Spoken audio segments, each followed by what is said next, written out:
Good morning. How you doing? So, I'm going to try and ride to Serbia today. We'll see how it goes. I think it's about 60 kilometres, something like that. I think it may be a bit uphill. I'm not too sure, but I've got a feeling it's uphill. Anyway, that's it. I'm feeling a little bit rough this morning. I mean, it doesn't take much when you... Well, admittedly, I'm a bit of a health freak now because I'm always constantly exercising and trying to eat, well, whatever I need for my body to be good and all that sort of thing. So last night I had a couple of beers and stuff like that. And the thing that I want to point out about that is not only did I have a couple of beers, but I had a couple of beers with Muslims. Everyone was a Muslim, and the woman was a Muslim, and she was wearing normal clothes, and she's also the boss and a business owner, which, you know, I guess what I'm trying to say is just it completely contradicts most people's common belief about Muslim culture. Most people think that they wear a burqa, and most people think that they, you know, the man tells them what to do and all this sort of stuff. But she owns the business, runs the business, sits there and drinks beers and smokes cigarettes, and is Muslim. So yeah, I think I'm excited to pass through a lot of these Muslim countries now, just to sort of break down the stereotypes of what Muslim people are. They're just the same as us. Some people take it a little bit more seriously than others, and if you look at Christianity or Catholicism or any other religion really, a lot of people do the same thing. They just take it a bit more seriously than others. I'm sure that if you met a full-on Christian, you'd be like, oh fuck, you know what I mean? Like most people do, because it's just a little bit too much. It's the same with Muslims. So you'll find lots of normal people. Look, all people are normal. Everyone just likes to do different things. So if you don't like it, just stay out of it. It's not your business. That's it. Anyway, that's it. Good morning. Starting the day with a little bit of religious education. Right, I'm gonna get packed up. See you later. Bye. Field. Okay, so back on the road, here we go. I changed direction a little bit because I noticed on the map that there is a lake, and you know what, it's been about 4 days since I've had a wash. I don't smell or anything like that. I mean, I do wash a little bit, but I mean, to have a full body clean would be quite nice. So I'm gonna make a beeline for this lake, even though it's a little bit out of the way. But I have got a steady, hard headwind, and we all know how much I fucking love that. Right now I'm going the opposite direction that I need to go, so the second it's a tailwind, so it's quite nice. But I know that as soon as I start to turn left and head north, it's a southerly wind, it's going to be pushing me quite hard, quite stiff. So I'm not really looking forward to it, to be honest, but hopefully it's all worth it when I make it to the lake. We'll see what happens. Also, I've had a couple of coffees now, so I am fucking charged at the moment. So maybe that'll give me a bit of help with that wind, yeah? So let's push through. Let's see what happens. Right, uphill headwind. Let's do it. I'm not quite sure why, but in the northeast of Kosovo, I've been riding now for a couple of hours, and I always, well, it's countryside, so there's not so many people around here. And I always, you know, give a little nod or a wave or something like that. And everywhere else that I've been, normally people, you know, give a wave or a nod back. But it's been hours. Nobody's returning the sentiment. And it's just so weird. As if outsiders here are just not accepted. I don't know, but everywhere else in the world that I've been, especially in the countryside, maybe not so much in the city, but if you just give a little, usually you get a little back. Not northeast of Kosovo. Maybe they just don't like tourists.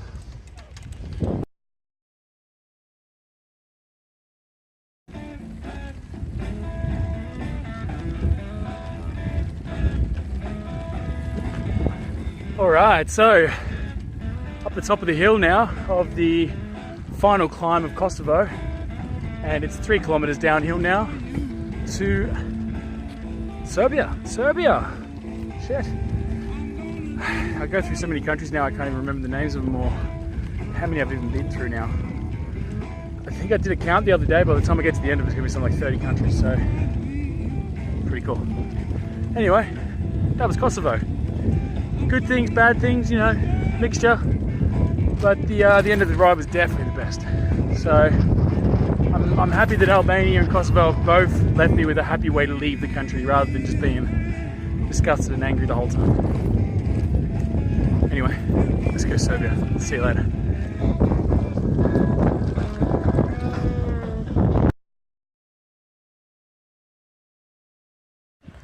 Okay, so here we are at the border of Kosovo and Serbia.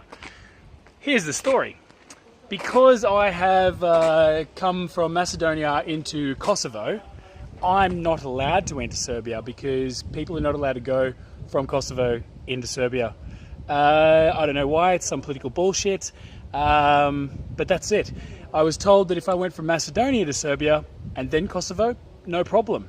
But because I'm going from Kosovo to Serbia, it's a problem because clearly Serbians don't like people from Kosovo. So that's it. Now I have to essentially ride back the same way that I came. Fortunately, it's a little bit of uphill and then a fuckload of downhill because I just rode uphill for ages. And then I'll make my way over to Bulgaria. This is my first ever customs problem. And this just means that I will never visit Serbia because I don't believe in going to countries that are fucking have bullshit rules like this. I'm not from Kosovo, I'm from Australia, so I should be looked at as an Australian, not as an Australian who went to Kosovo, which makes me all of a sudden a danger or a threat. So that's it. No visiting Serbia, as much as I really wanted to. I'm not going to, and that's it. See you later.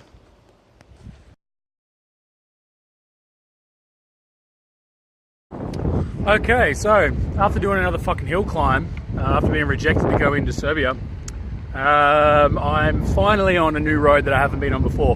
When I went to Serbia in the first place, I actually took like a small road. This way I'm going back on the main road and just have a look around a different way. Plus it'll also bring me into Pristina, which I never actually went into, and it is the capital city. I don't really be fucked with capital cities lately. I just prefer to see the countryside, but well, I'm forced to go back in there anyway, and the idea is that I'm going to grab a bus. I'm going to chuck my bike on a bus and head back down to Macedonia, and then from Macedonia I can head into Bulgaria. Fuck it. Fuck Serbia. Fuck them racist fuckheads. Fucking not letting me in because I went to Kosovo, because I must get some sort of fucking Kosovo disease when I come through this fucking country. I don't know, but they don't like Kosovans. And in that case, I don't like Serbians. So, fuck them. I'm not going to their country and I'll keep my tourist dollars to myself and shove it up their ass. See you later. New road. Okay, so that's 3 fuck-ups in one day. So we now have a saga. It's a Serbia saga. So not only did I ride all the way to Serbia, but I could not get accepted in there because I have a stamp from Kosovo, and it turns out that anyone from Kosovo is not allowed to go there, or anyone who goes to Kosovo previously, it's just bullshit political fucking crap. So I rode all the way back down here to the bus station, hoping that I could get a bus to Skopje, which was the capital of Macedonia, and then that way I could ride on to Bulgaria. But unfortunately, the one bus, all the buses are huge except for the ones that go to fucking Macedonia. So they won't accept my bicycle because it just takes up too much space on their bus. So that's it. So I'm forced to now ride another 100 kilometers back down the same road that I've already been on, which I fucking hate. I fucking hate doing it. But that's life, I guess. Ha ha. Anyway, back on the road. I'm probably going to camp in the same place that I camped last night and just get some food somewhere else. That's pretty much it. Have a good night.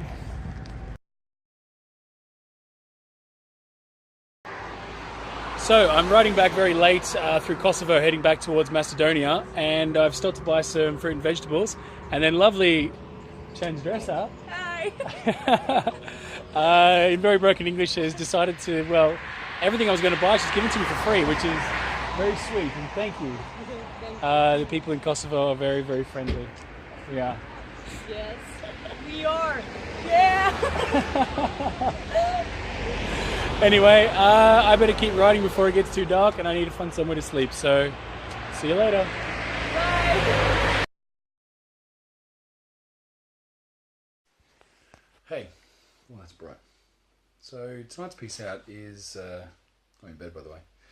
Tonight's peace out is about essentially giving everyone a go and not heaping everyone into a group. Although some cultures and some things happen here and that are not good, like littering and the attitude towards superficial things. Also, there's some very good people. I mean, tonight I actually had some people invite me out for dinner, and yeah, we went and had goulash and stuff like that in a nice restaurant. And they paid for everything and wouldn't let me pay for anything. And now I'm sleeping in a car wash shed because it was going to rain, and somebody let me sleep here rather than sleeping outside. So you know what? Some people are good, some people are bad, some people are superficial, and some people are just really genuine.